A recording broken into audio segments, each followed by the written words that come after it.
Bonjour. Nous allons, avec cette nouvelle vidéo, vous présenter les dernières fonctionnalités développées qui concernent d'abord la lettre d'engagement, donc GFDI.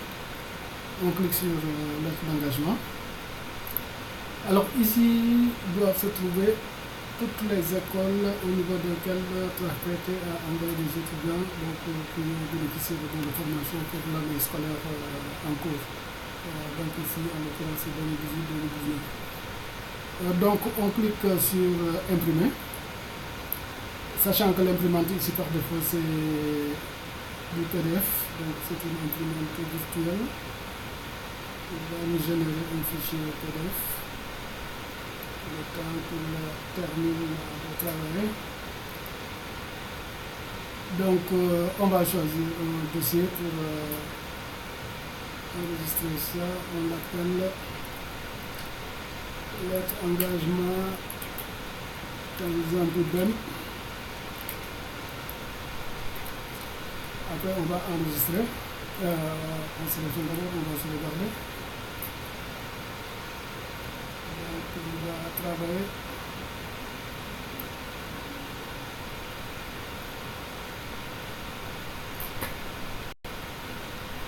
Après il va nous afficher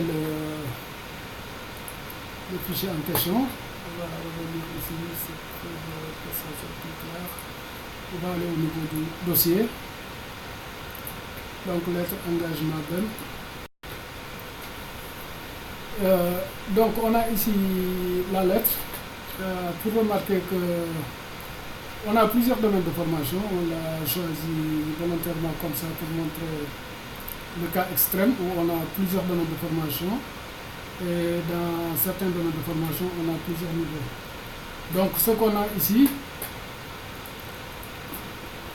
c'est qu'il prend un premier domaine de formation, après il prend les différents niveaux de ce domaine-là. Donc Bac plus 1, il affiche la liste des étudiants qui sont dans ce domaine en Bac plus 1. Après il y a une rupture, il passe à Bac plus 3, donc dans le même domaine de formation, il prend un autre niveau. Après, quand il finit les niveaux d'un domaine de formation, il passe à un autre niveau à un autre domaine de formation et il reprend les mêmes niveaux. En fait, les niveaux où il y a des étudiants qui sont affectés, qui disposent donc de formation Tracfete. Donc ça, c'était la première page. La deuxième, après la troisième, il nous donne le nombre de bons de formation au niveau de l'école et après les conditions de financement. Donc contribution Tracfete, 90% du coût global. Donc ça c'est le cas extrême. Maintenant on peut imaginer facilement s'il y a un seul domaine de formation et un seul niveau, qu'est-ce que ça peut donner. Alors si on fait ça déjà, on ne peut pas refaire la même chose, disons, pour les mêmes étudiants, parce qu'il ne va pas nous créer une autre lettre pour les mêmes étudiants.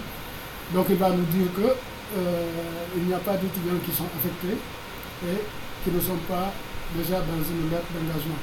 Maintenant, s'il y a de nouveaux étudiants qui s'inscrivent après la production de cette lettre-là, il va prendre que ces derniers étudiants-là qui se seraient ajoutés à la liste, aux inscriptions pour faire une nouvelle liste.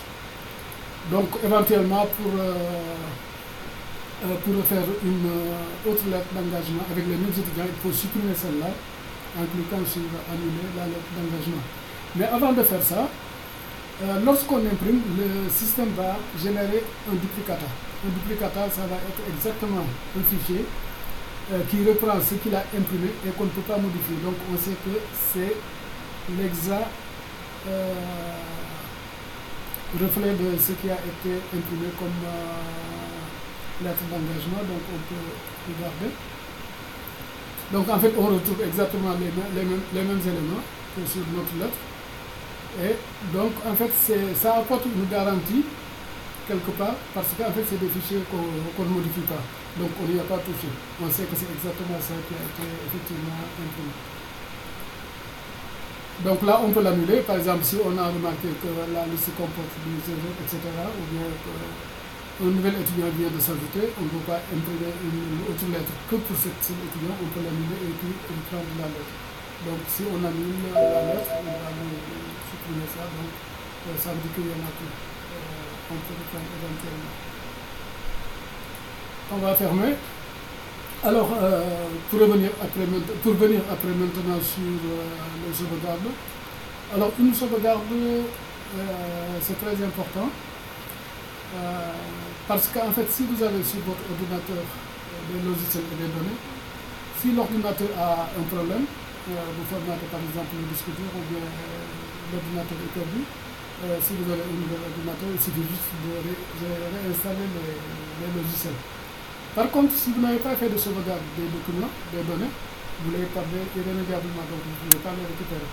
Et quelquefois, ça engendre des conséquences vraiment dramatiques. Donc, pour les sauvegardes, il faut les faire systématiquement le plus rapproché possible. Donc, ici, on peut les faire tous les jours. C'est en fonction quand même du volume de données qu'on a par jour, mais si on veut les faire chaque jour, déjà c'est bien. Quelquefois même, il est peut-être nécessaire de les faire plusieurs fois par jour si effectivement l'intensité du travail génère beaucoup de données. Donc ici, alors pour ce qui est du système d'information, on a deux types de données. On a les données qui sont dans la base et puis après on a les documents. Donc si on veut sauvegarder les données, si on veut sauvegarder la base, on clique. Alors il nous demande où est-ce qu'on veut sauvegarder. Donc par exemple, on va créer un dossier. Pour l'exemple, mettre ça sur le B. Mettre par exemple, on va créer un dossier qu'on appelle sauvegarde. SI, FPT, et puis éventuellement on peut mettre la date 28/04 pour pouvoir retrouver ça plus facilement. Donc on va mettre OK. Alors il va nous sauvegarder, il va nous faire la sauvegarde. Après on a un message qui nous dit que c'est sauvegardé dès le disque dur. Donc on a appelé le dossier SI3PT 28/04/2019 et lui-même en fait il va créer un dossier à l'intérieur qu'il appelle sauvegarde de base SI3PT et après avec un chiffre, en fait le chiffre en question c'est la date et l'heure du jour, en fait l'heure à laquelle on a fait la sauvegarde. Donc ça c'est pour ce qui est de la base. Après on va vous montrer un peu. Les documents, on peut les mettre dans le même dossier. Donc, qu'on a appelé ici, on l'a appelé sauvegarde, voilà, sauvegarde de SI3, etc. Donc, on va mettre OK. Donc là aussi, il va nous sauvegarder les documents. Alors, les documents, c'est quoi? C'est les contrats.